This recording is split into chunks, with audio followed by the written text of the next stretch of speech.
Good morning, you guys. Today I'm going to talk about feedback, and I think it's something that is actually pretty often poorly done in business, and that's why I'm excited to talk to you about it. So I will get to the external factors and the external enemies that I believe exist associated with effective feedback. But first, I just want to reflect a little bit on the internal barriers. So many of us know conceptually that we need feedback. It's good for our development. It's part of our processes.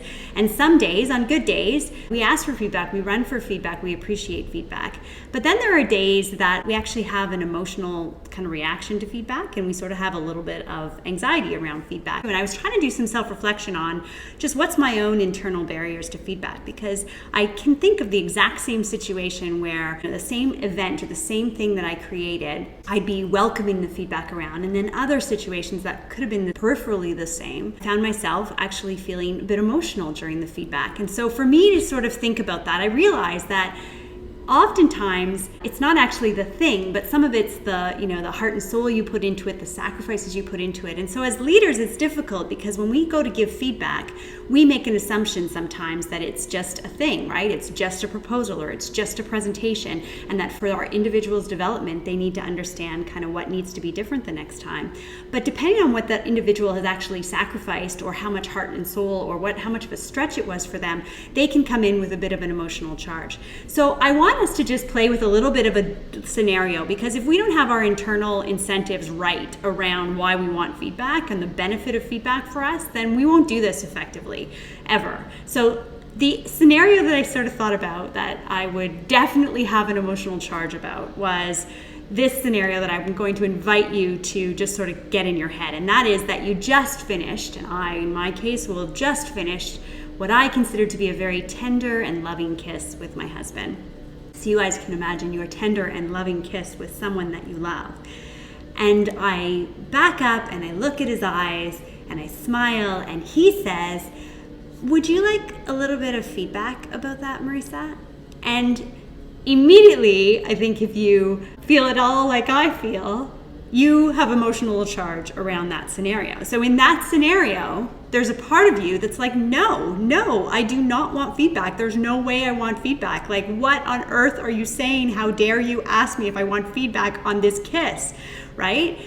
But then there's other parts of me that swell a little bit too, like things that would even make feedback after a kiss, which I do not recommend, and this is a completely fictional account of a feedback session. But even in this scenario, right? Number one is, what did I do well? Because I'm never going to kiss you again if you don't tell me something, give me something, right? In terms that went well for you.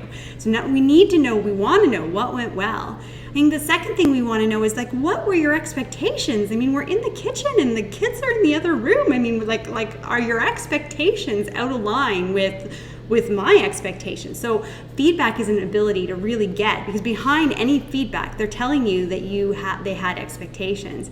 And the third is just sort of like, what corrections can I make? Because I love you, and that's deeply behind this kiss. But if I need to soften that, or I need to sort of figure out how to adjust that, and I find this particularly true of when people give you feedback in the workplace that sort of says something that are completely the same characteristics exhibited in two different ways. Like, you're a driver and you really get things done, and then in parallel they say, but you railroad your team, right? That's the same characteristic that's exhibiting themselves in good and less good ways. And so sometimes that feedback is they're really saying, you need to keep that because that's great and we love it, but please soften it in these contexts. So I want to know, what do I need to soften?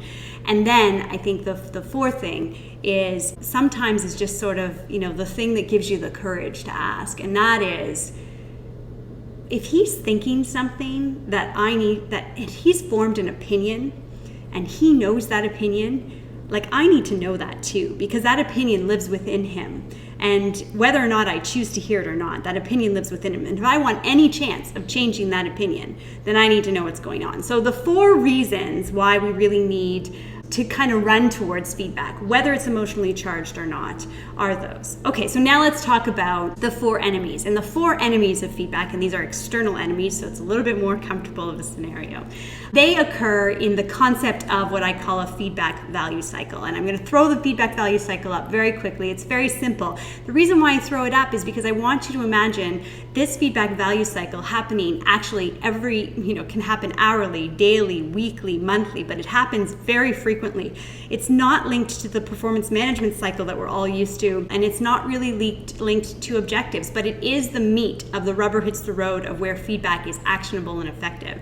So here's how it goes. It's very quick. You act, do, or create something. There are witnesses to that thing. There's then replays and interpretations. Then it gets combined with other events and activities and drives outcomes. And then generally, somehow, that combination of all those things end up being a perceived performance that you did, or your perceived capabilities, which actually then drives what access to new opportunities you're going to have to act, do, and create over the long term. But this cycle we loop through very, very often. And if we think about that as the feedback value cycle, and we think about these 4 enemies kind of attacking that value cycle, I think you'll see tangibly how to apply this next tip. So the first enemy of effective feedback is called time elapsed. Okay, and time elapsed starts immediately. So immediately following your do, act, create, and your witnessing's witnesses, the time elapsed is the enemy of good quality feedback, both from a self-reflection perspective as well as anything your witnesses are going to tell you.